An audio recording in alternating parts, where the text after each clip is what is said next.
in the highways of the world, And the heart, according to our theory, Lev in Hebrew, remember I told you yesterday that in Hebrew, the beautiful thing about Hebrew is that the letters are also the numbers, So Lev, is the heart, and Lev is 32, Lamed is 30 and Beis is 2, so it's 32. And that means the heart has 32 ways to get there, So this book called Mysticism, the highways of the world. What do you say, Shubi? Yeah. I think we learned this already at one time. I started learning it this morning again with Arya, I don't know why. Okay, we did. We're always under the impression that when we learn something, right, and then we teach it to someone else, there's nothing to do, let's say, for instance, there's a mitzvah, it's a good thing to study, and it's a good thing to teach others, right? So we think it's two separate things, first I learn, and then I want to do a good deed and teach someone else. So it's not true. And he starts saying something very, very deep. He says actually on 3 levels. The first level is the Torah is called, God's teaching is called Torah's Chesed, the Torah of love. That means it has to flow. That means if I'm learning something and I don't think of giving it to someone else, then I'm not learning teaching of love. I'm not just teaching quite anything, mathematics or psychology, right? It's not God's teaching. And then he says something very, very deep. It says the Torah is like water. Water, when you let them go, they just keep on going, right? They always flow. So it says something very, very deep. Why is water flowing? It's just because water is the least physical of all the elements. Water is very pure. Very, very pure element. And if a person, anything which goes here and not further, that means it's, because anything physical has borders, right? It's that long, it's that wide, that deep, that high. Even if it's, anything if it's 10 billion miles long, but it still stops somewhere. Water doesn't stop. Because water is this kind of holy element which is completely non-physical. It's physical, it's completely non-physical. So it's just flowing. So he says, the whole thing is, the question is, what are you learning, Are you learning on the level of water, right? It's just, if it's non-physical, then it has to flow out of you to someone else. Because water doesn't stop, unless you make a wall. But if you're learning on the level of water, then it has to flow. So therefore he says, the deeper meaning of it is, the question is not if you want to teach others, the question is, what are you learning, What level is you learning on? So he says something very beautiful. The Gemara says, if someone studies in order to teach to others, then God helps him that he should find someone. Imagine I'll be sitting in the desert, nobody around. And I'm learning something and I think, gewalt, got to teach to somebody, it's so good, Then the great miracle will happen, suddenly someone will come riding on a donkey, on a camel, and I will teach them. So he says, because the thing is like this, now he goes one step deeper, Not only, first he says because it's the teaching of love, it has to flow, it's like water, but it's the same water, right? Like imagine like a little drop of water going through my head, then goes to Ilana's head, and then to Petro and to Stephen, But now it goes something deeper. The truth is, until I teach it to someone else, I really don't understand it. It's not when I'm learning, then I'm teaching you what I know. The truth is, when I'm teaching someone else, something happens to what I learned. Something happened to it. It becomes real. Until I teach someone else, it's not completely real. So he says something very, very deep. This is one of his very deep things in Jewish mysticism. Anything which is on its way to become real, it's got to become real. It's like a jet. It's just going. Can't stop it.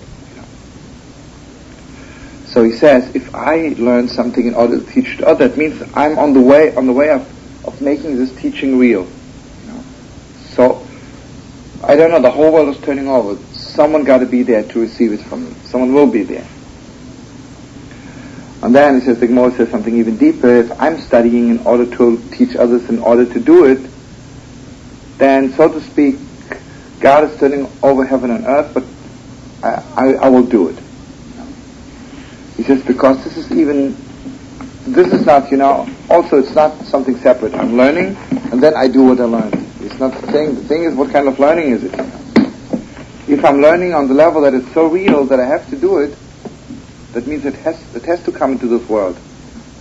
Then this is even a stronger jet, it will get there.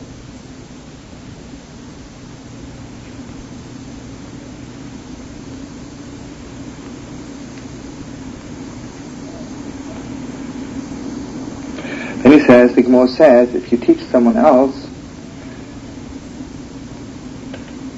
it's like you created the person. Listen to this. One says, if someone teaches another person, it's like he created that person.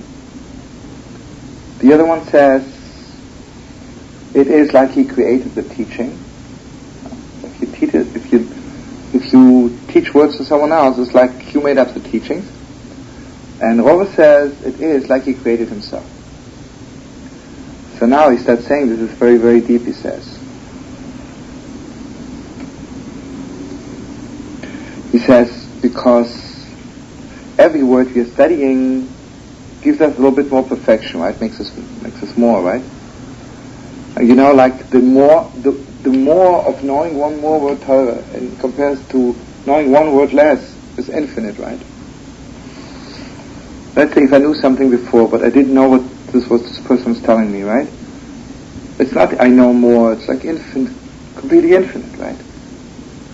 So he says, it is like I was not even real, I was not even a human being yet, So he makes a human being out of me.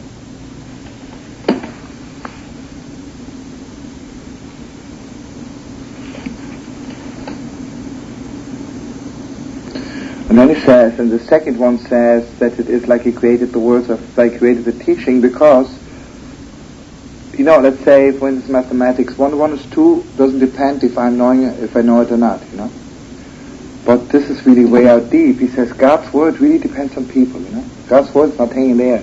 God's word has to be in people. Right? So when I teach someone Torah, that I'm making the Torah, it's like I'm going up to Mount Sinai and bring God's word down for this person.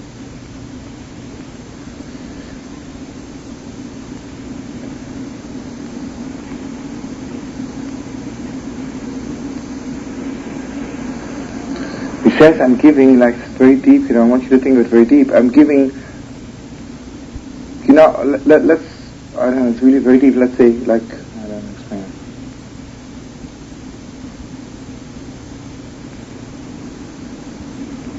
You see, you have to realize one thing, that the Torah, when I study God's word, is not something, super added to my being. But God's word really makes my being, it's like, it's not just something in my head, it enters my entire being, every word. So when I teach someone something else, it's not just teaching something to his head, and not even to his toenails, it's just like creating another person, a different person, right? And the second one says that it's like creating the Torah, because the Torah is not real. That's really true, Let's say holy words, the more people they know, the more those words are real. So when I teach one holy word to another person, not only I'm giving existence to that person, I'm giving existence to the Torah, The Torah wasn't here properly.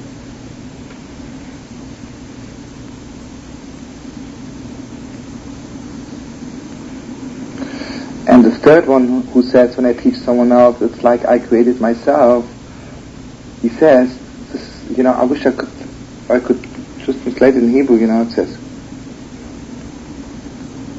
He says, I want you to know, he says, this is, like certain things are very important, but then there are certain things which reach in the deepest depths of my very being, It means, this is the perfection of my very being.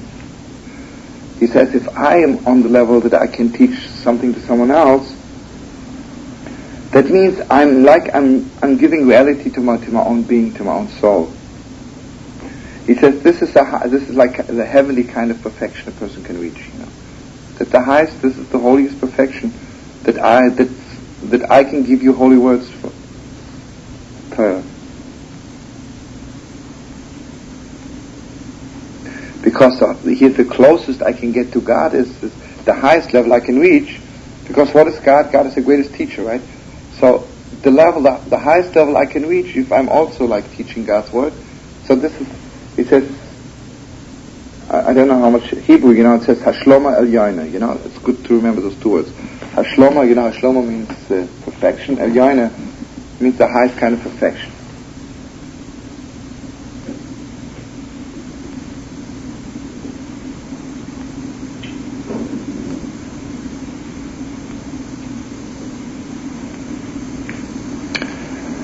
Then he says something even deeper. He says you have to realize one thing, we say Asher Yotzes Odom B'Chochma, God created man with wisdom. And if I walk around and have a lot of good thoughts in my head, it's not wisdom yet, Like God wisdom means that I'm teaching it, that I'm just that.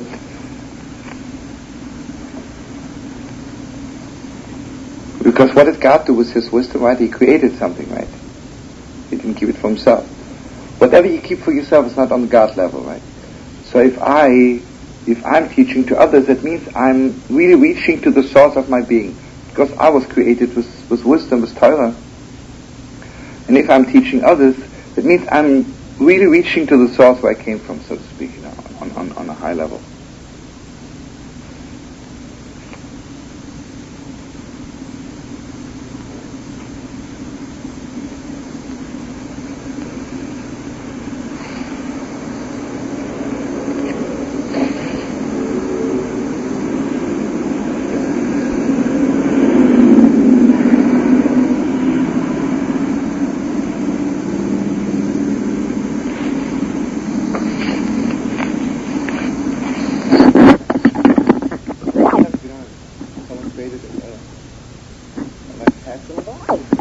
One more thing. He says, for all the good deeds in the Torah, it always says, when it comes to you, you should do it. It says, you see a poor man, give him something, It comes, by Sukkos, go to Sukkos. But the only place, the Gemara says, Medrash says, the only place where you have to run after is peace. It says, Bake Sholem V'Ratzeh, ask for peace and run after it. It was very, very deep, If a person says, okay, you always think peace is when I'm fighting with someone, I make peace. It's not peace we're talking about, Peace, you have to ask for it and run after it. So he says like this. You see, the whole thing, the Maharal goes very strong. This was his thing, that a human being has to reach like the highest perfection there is, right? But not human perfection, like divine perfection, like this holy kind of perfection is not the real word because perfection sounds bad. But Ma'ala Elyon means the holy realm. You got to be up there.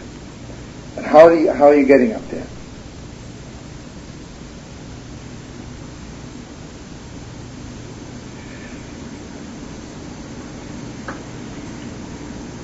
He says because a person, let's say if I have to do something, right? I'm not at peace. I got to do it, right? When am I peaceful? When I did it, right? He says the truth is a person until he reaches the highest level he can reach is really not peaceful. It really isn't. So he says the truth is, he says something very beautiful. He says a little seed in the earth, is really not peaceful until the tree begins to grow. Because he really knows I got to get this tree out. So he says it's like sitting there under the earth, and like it's not peaceful yet. Then the tree grows, it's happy. Then he says the same as a little baby in its mother's womb is really not peaceful yet. Because it says, I gotta get out to the world. Gotta get out to the world, I gotta make it. Then it's peaceful. Okay, but then comes the world, gotta get high. So the thing is,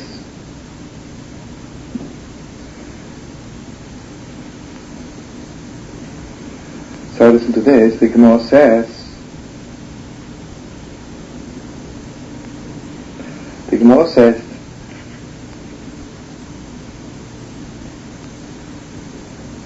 when you meet someone on the street, it's way out, I think we're learning it already.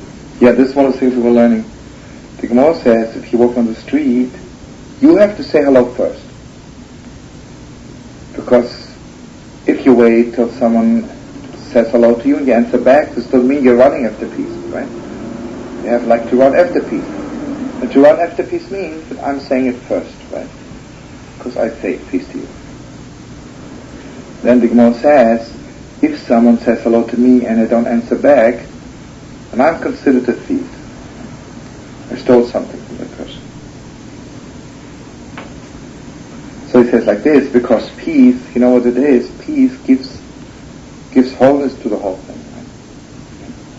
First, if I walk on the street, someone says hello to me, I don't say hello back, I'm cutting half of him off.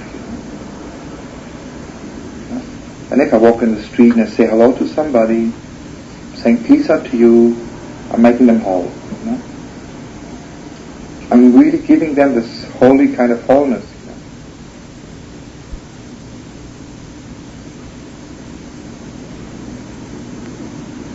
know? He says the same way as people are thirsty for water, much more they're thirsty for peace. So when you meet someone on the street and you say peace, at least for that moment, you know, you give him some kind of, for one moment he doesn't have to run, you know. For one moment you give him this kind of wholeness. And therefore he says, when someone says peace to you and you don't answer back to him, you took away the holy wholeness from him, you know, took away his peace.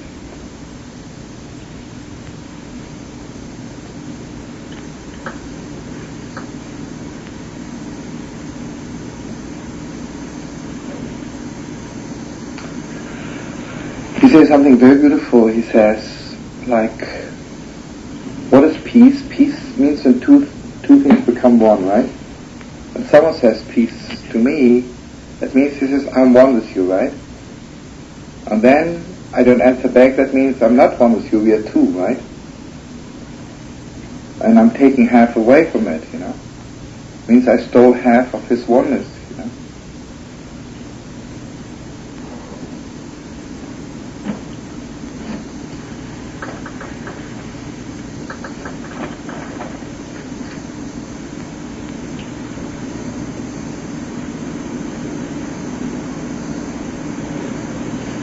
So he says like this, he says that you have to ask for peace where you are, but you have to run after peace even in another place.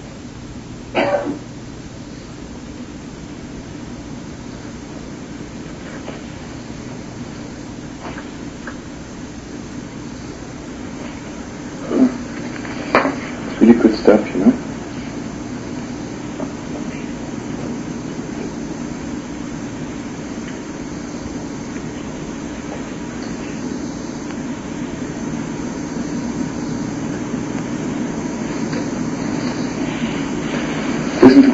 Where he really digs up all this beautiful medrashim.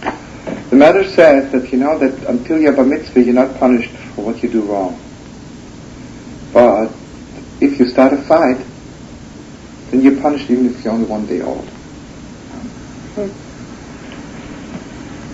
So he says like this. It's very deep. He says there are certain things. Let's say, for instance, because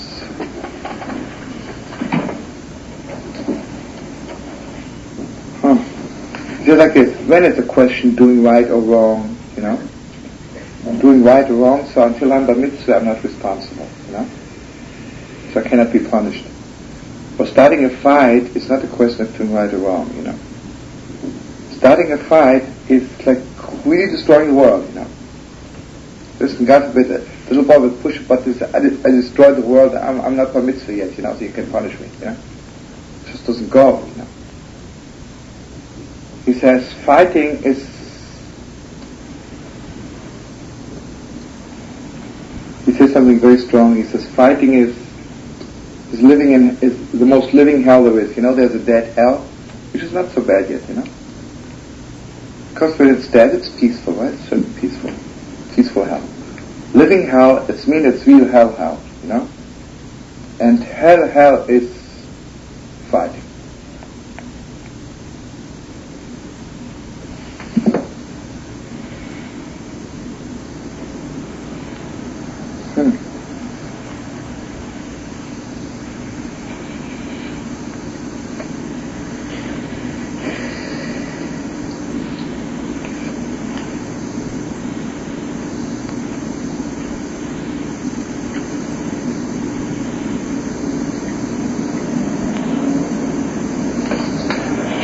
Then he says one more thing, and then we gotta go. He says certain things are like between me and people, and then certain things are between me and God, right?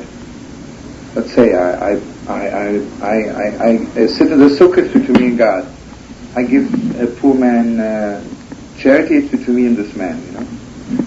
To bring peace, it's not just between me and God, it's between me and man, it's between me and the whole world. You know? It means it's beyond heaven and earth, you know, just to really, this is the most thing I can do, possibly, you know.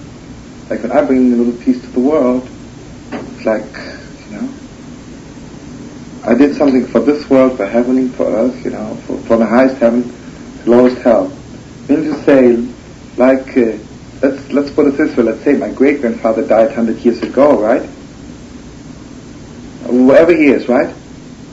And if I bring a little peace to the world, it affects him, you know, somewhere, wherever it is. Because this affects all of creation from the first man to the last man. Because he says the goodness of peace comes from such a high source, you know, comes from such a high place. Who's that? Who? Peace. Anybody there in the house already? It's like, you know, say a little man is in prison, so he gets out, you know. Like when real holy souls are in prison, when they come out, they're doing something for the whole world, you know. What, I don't know. But anyway, the story is, Rabbi Shlomo Carlebach, no, it's the deep thing, I don't know.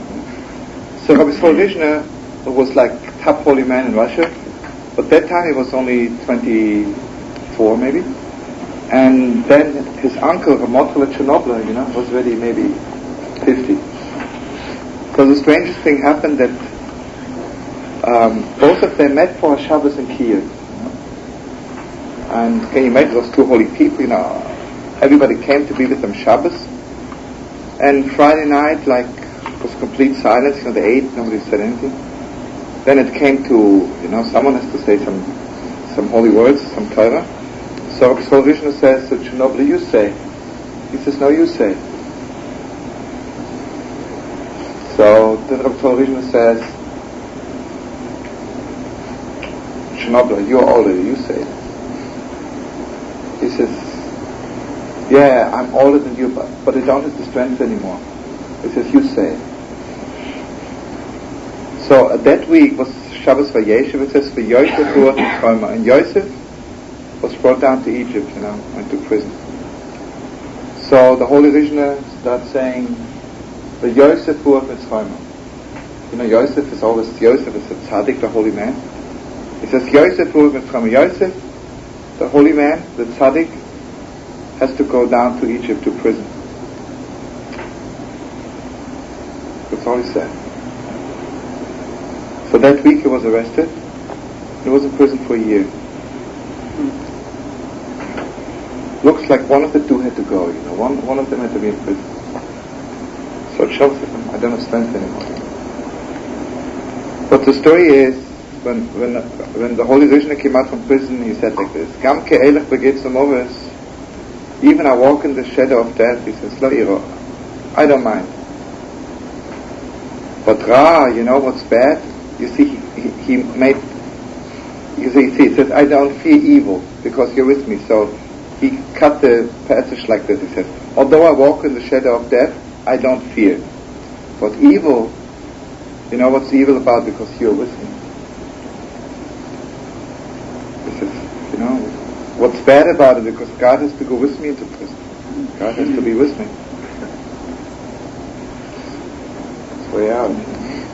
Roka, lo iro. For myself, I don't mind, but roka atimori. Because God gets, God has to go into prison with him, there's a very holy saying that the vision is way out. The evil in the world is he's called old, right? He's old. And he's called the king of the world. He's the king of the world. And he's called a fool. The Talmud says evil has three names: old, king, and fool. The old, king, and the fool. So he says like this. So Vishnu said, this is just a little bit on the joking side. He said, okay, he's old, I understand, because he's the oldest, factory in the world. He's the oldest institution in the world, evil. The king, I understand, he's the king of the world. For the fool, he says, why is he foolish? He says he can trick the most clever person in the world, get him into doing evil. So why is he called fool? He says, until I got into prison, I'm sitting 5 minutes in prison, he is also there. I say, okay, I have to be in prison, but what are you doing here? He says, this is foolish. He's sitting with me in prison, That's a fool,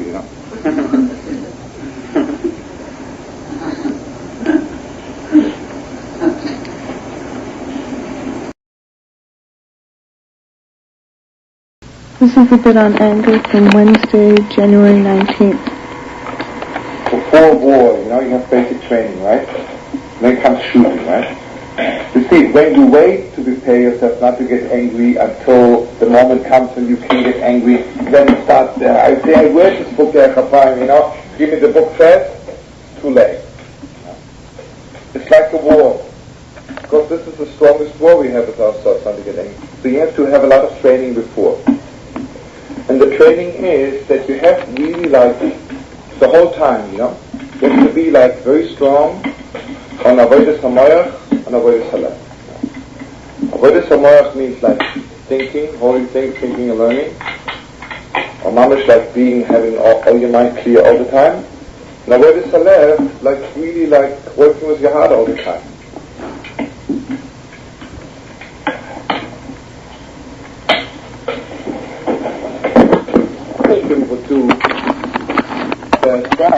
Whatever they had, I'll tell you about this.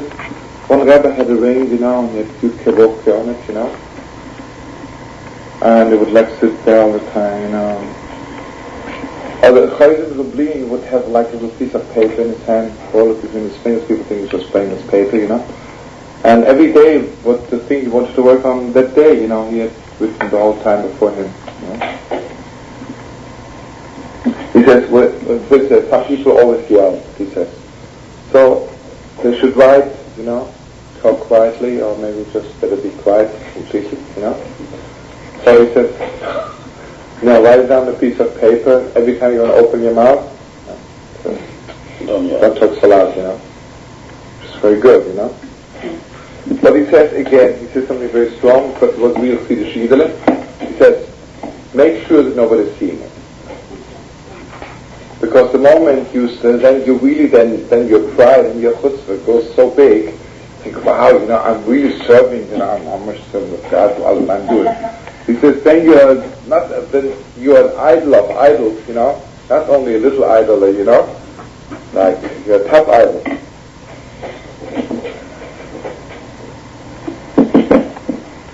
Then he says something very strong, which is really very good. The most important thing, the best thing is, you should hang it on the wall right where you sleep. So in the morning when you wake up, remember you were learning last night from Maharal about the first thought, which is coming down on the wall. This first thought, you wake up and you see written on the wall, don't get angry or don't talk loud. That really affects you very strong the whole day. So I was in England. Yeah? I don't think we're on the level. Because imagine the person who's working on anger or on anything else, when he davens, he should pray to God, please, test me a little bit today to see how I'm doing, Let's say if you're a good student, then you tell your teacher, you can give me a little test, So he says after a few weeks when we see we're doing good, then we can already have the chutzpah to ask God, give me a little test to see if I'm doing well. Because this is in a Tavor of the Holy Baal Shem. The Tavor, the last word of the Holy Baal Shem. One of the things he says, that if a person, let's say, is working on humility, that he should mamish ask God every day, please, like, can you get someone, like, really to spit at me today, or something like this, like, see how I'm doing,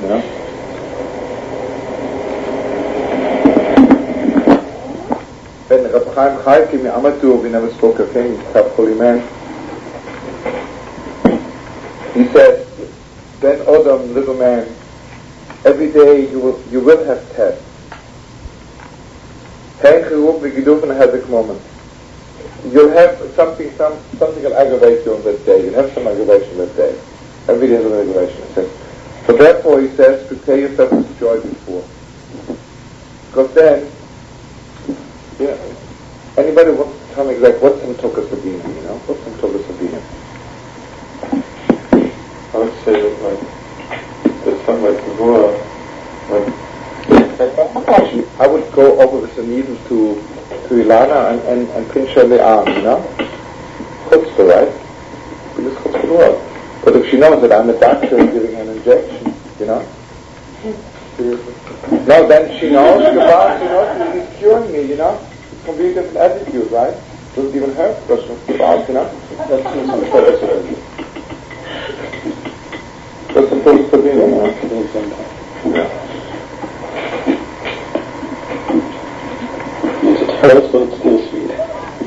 So he says like this. This is where, when a person, imagine if I'm sitting here and someone aggravates me, So the first thing I should get in the habit of saying, thank you God that you heard my prayer, that you give me a little test, And then I should react to the thing, First, but you got to be on a very high level, because usually when we get angry, we don't forget the whole thing, But he says, when someone aggravates me, the first thing, my first action is, okay, God is really with me, He's really testing me, And then I react to that thing. That's really the way I think to pray for that and then say that when it comes. Wow. Yeah. That's strong. Yeah. It must have been a real holy little leader that he was making up all by himself, Some things he's quoting, but this is all his own, it's really sweet. But again, he says, do me a favor, he said, when you say this, don't say it, the person will say, wait, I got to first thank God, and they give me a $100, and he says, please, let it be between you and God, You know what it means? Because the person we are so low, we are ready to be holy also to cater to our lowness,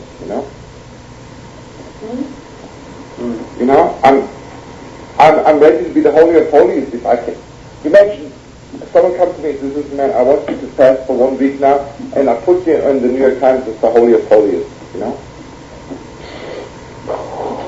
You get anybody to do that, right? And with joy he'll do it, right?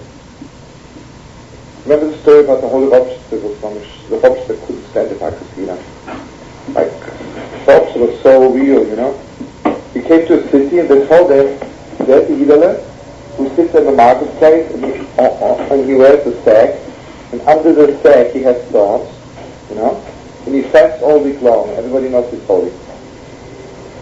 He fasts all week long. So there are two versions. The whole he could smell, it's all nothing, Sitting at the marketplace, and everybody knows he has thorns under his sack and he's fasting all week. Everybody says, so, there are two versions. That the options, when the Chassidim, then the Robster, he's standing there and Robster has said to someone, did you see this holy man? He's fasting Monday and Thursday, So the Yidele says, why, all week long? You didn't know that I'm fasting all week? So, when the Rosh there was so strong, we were saying, it's just too short, nothing, The other version is that the Rosh said to the Yidele, do me a favor, ignore him for 2 weeks, just don't even look at him, Ignore him, that's the right way. Because people always say, why is the holy man sitting here like that? So the third week, he took up the sack and the song, and he ate like a dog, and it was nothing,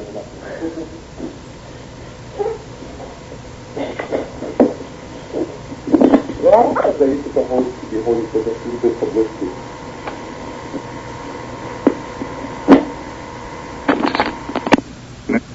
This is the teaching on anger from Wednesday, January 26th. What am I supposed to do? I'm walking in here, I'm sitting here, and I really don't want to get angry today. What I'm doing? What am I telling people? Right. It's very strong, It's just don't be ashamed, Tell the people when you talk to someone, don't be ashamed to tell them, please, don't make me angry because I really took a while to get angry today. So what will happen?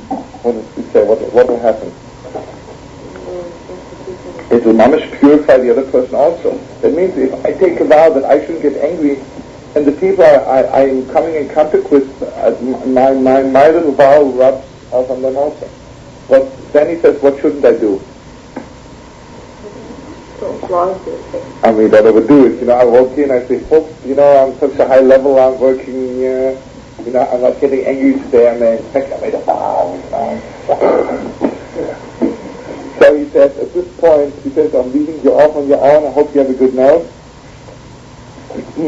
But then he says something very strong, and then we have to learn Gemara.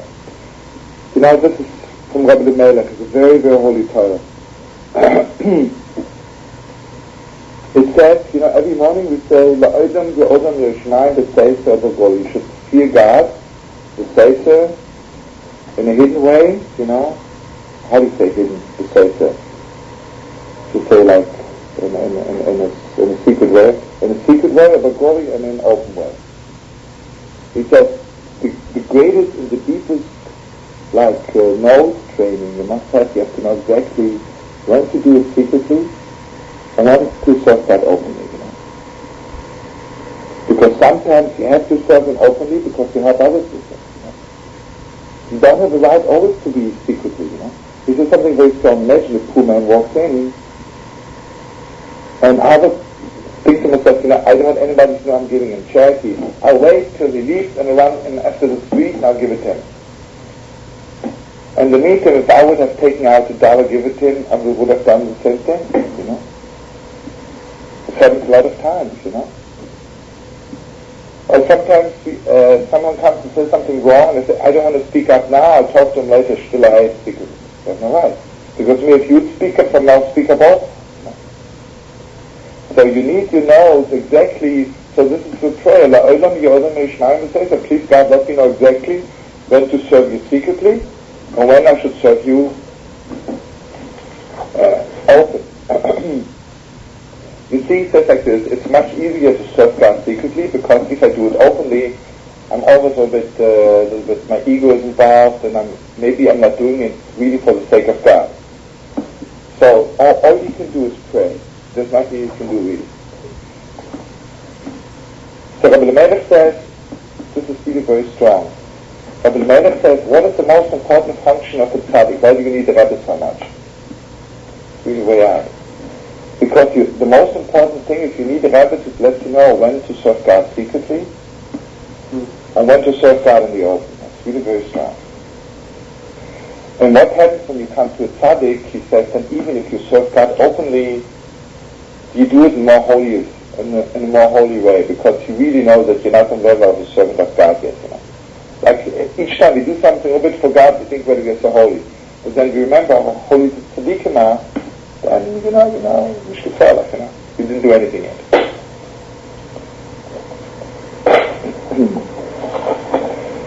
And then he says also, when you hear something, it's very, very beautiful. Really holy words. It says, you have to change the thing? Okay, alright. What you did wasn't enough. So, it was like really, he says he was connecting heaven and earth, Really heaven and earth. Because the earth is not so far away. that heaven is also not too high to reach, that earth is not that low and heaven is not that high, Okay, now listen to this. It says, it goes without saying that everything we're learning here is nothing, it's not only by anger, it really is about everything evil I have to correct. So it says, this should be a very good posture to remember. This is the law of the leper. The Yom Terosa on the day when he purifies himself. The Huvel HaKohen, and he is brought to the priest. So, Mitzvah, everybody knows, is a combination of two words, Moitzirav. You know that word? It's a combination of Moitzirav. Someone who spoke evil words. The Yom Terosa on the day, because everybody remembers, if you speak evil, then you become a leper, God forbid. And it says, the Yom Terosa on the day that he purifies himself, he has to come to the point to the tzaddik. Right? Now listen to this. So you see Rabbi Melech says like this, because why do you need the tzaddik for, So that's the whole Torah, because the person who speaks evil,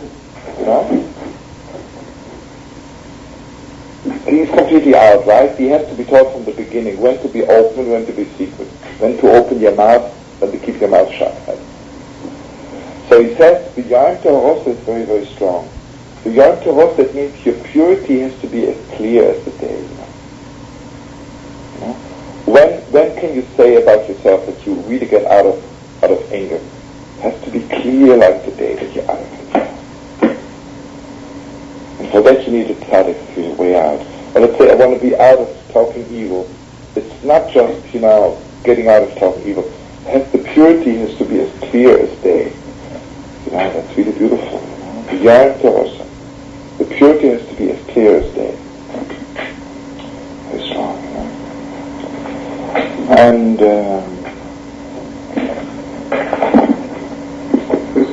Rabbi Melech.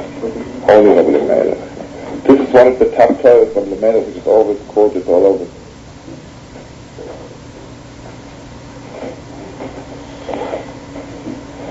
Because then he says, the Yom Terosa, he says the day is clear.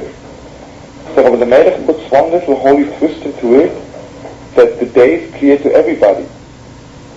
He says that he has to be already on the level that he has to be open to the service of God, the Yom Terosa. That means when am I really called clear and pure like the day, if I can serve God openly and still not do it for my ego or for my own thing. That's called I'm clear like the day. That means I'm really a servant of God.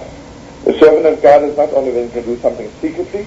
The servant of God is called when I can do it openly and also do it for the sake of God. And for that, for that I have to go to the tzaddik, because I cannot do it on my own. It's only the tzaddik who can teach me exactly when to be secret, and even when I do it open, the Yom Terosa, when my purity should be open and clear like the day, I also should do it for the sake of God.